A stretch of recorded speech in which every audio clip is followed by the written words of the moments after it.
கள்ளக்குறிச்சியில் அந்த சாவுலேருந்து ஒரு 18 நாளைக்கு அப்புறம் விக்கிரவாண்டி தேர்தல் நடந்தது, திமுக தானே ஜெயிச்சிச்சு. திமுக ஜெயிச்சுன்னா இடைத்தேர்தலை பொறுத்த வரைக்கும் தமிழ்நாட்டை பொறுத்த வரைக்கும் எப்போதுமே ஆளுங்கட்சி தான் ஜெயிக்குன்றது எல்லாருக்கும் தெரிஞ்ச மேட்ரு.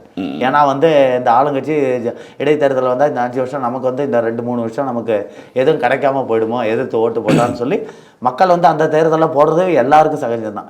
ஏடிஎம்கே இருக்கும்போது கூட நீங்கள் பார்த்துருப்பீங்க, டிஎம்கேல போன திருமங்கலம் தேர்தலில் அப்படி தான் டிஎம்கே வந்தது. ஏடிஎம்கே பீரியடில் ஏடிஎம்கே இடைத்தேர்தலில் ஜெயலலிதா ஜெயிச்சாங்க, எத்தனை பேர் ஜெயிச்சிருக்காங்க.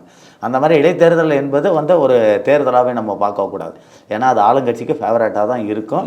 அதே சமயத்தில் விட்டு கொடுக்கவும் மாட்டாங்க. புரியுதுங்களா? எவ்வளோ செலவு பண்ணியாவது அதை தக்க வச்சுக்கணும் தான் அவங்க பார்ப்பாங்க.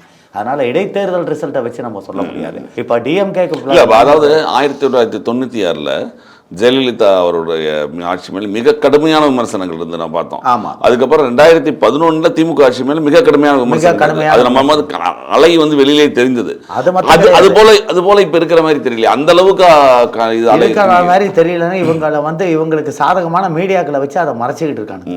புரியுதுங்களா உங்களுக்கு?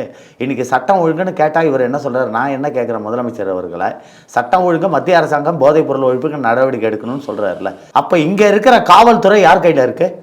உன் கையில தானே இருக்கு.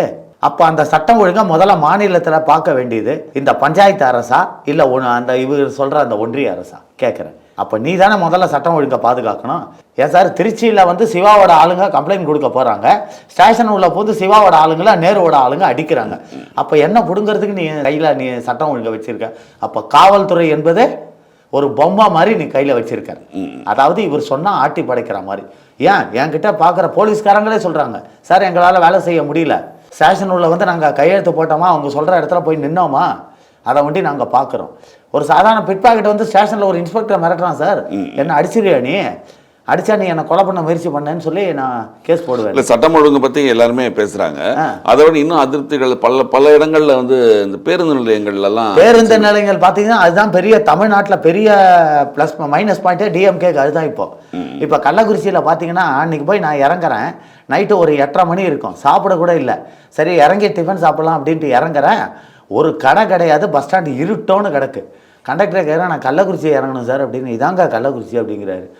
என்னங்க இதான் கள்ளக்குறிச்சிங்கிறீங்க, எவ்வளோ கடத்தர் இருக்கும் அப்படின்னா, அது இங்கேருந்து ஒரு 10 கிலோமீட்டரில் இருக்குங்க அப்படின்னா.